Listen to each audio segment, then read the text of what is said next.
Today I'll show you how to implement custom transitions in your SwiftUI apps.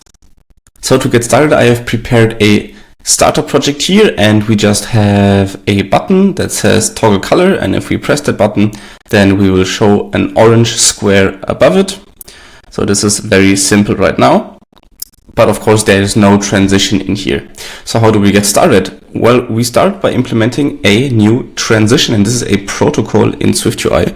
So we'll call this one custom transition, and this will be of type transition. So as you can see, this is a new protocol here, and this only has one function that we need to implement, and that's the body content face function here.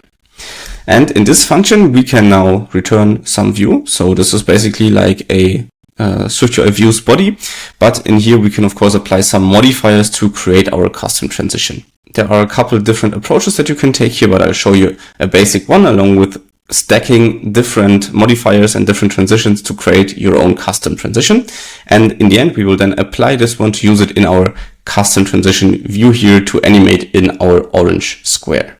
A quick side note, if you're building an app, I made a tool called Launch Body. It helps you manage tasks, plan releases, and stay on track during development. The link's below if you want to check it out. So in here, we get started just like in a view modifier by having our content. So if we pass in content, then nothing will happen. So here we can now apply some view modifiers, and content is just a view, so we can do whatever you want here. And we will get started with a scale effect. And this is where the phase comes in. So of course we could now say the scale is 2, and this would permanently apply this scale during the entire transition animation. But this is of course not what we want. So we want to somehow animate this transition. This would be a static animation. So what we do instead is check the current phase, and we can say is identity. So identity is basically the phase at the end of the transition. So if it is identity, we can say the scale should be 1, and otherwise we want this to start at a scale of 0.5, so half scale, and then it should scale up during the transition. So let's use this in our app now to show you how this works, and we can build upon this to create more complex transitions. So first of all, we need to apply the .transition view modifier to the view that we want to transition in. And then in here, we can just say we want our custom transition. Having a look in the preview now, nothing actually happens. Why is this the case? Because we're not starting an animation anywhere. So we just have this if check here, and we just toggle our state, but an animation isn't triggered anywhere. So we'll wrap this toggle in a with animation closure, just like that. And we can of course change the animation curve basically, but we'll just leave it at default. And now if we hit toggle color, you will see that we have our newly created scale transition. So this starts at 0.5 and ends at 1.0. We could of course start the scale at 0.5. So at 0, sorry. And this would then scale it from nothing to our full 100 point width and height. But let's go back to 0.5. So in addition to a scale effect, we could now, for example, use a rotation effect.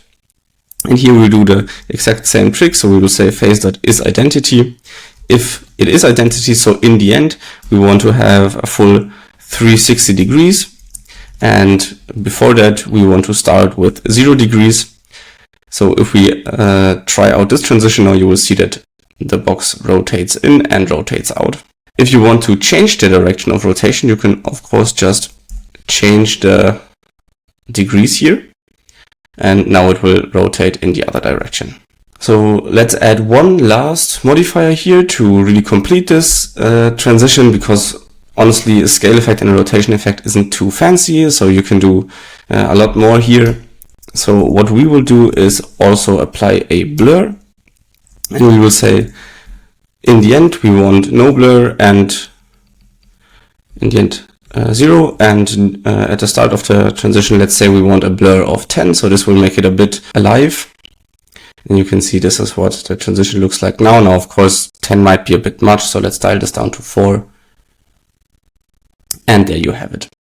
Another thing that you should take into consideration when creating your own SwiftUI transitions is another property of the transition phase. So we have the isIdentity property, but actually this transition phase is an enum. So isIdentity just checks whether the current case is identity. There's also the did disappear, the will appear cases. So you can also check for the specific case to create more pronounced transitions that way. And you can also use a value, so 0 when in the identity case, -1 for will appear, so before the transition starts, and 1.0 for did disappear, so at the end of the disappearing transition. So you can use this to create, for example, to change the direction of the rotation effect for transitioning in and transitioning out of the view. Be sure to hit the like button if you enjoyed this video and let me know if you learned something new in the comments below.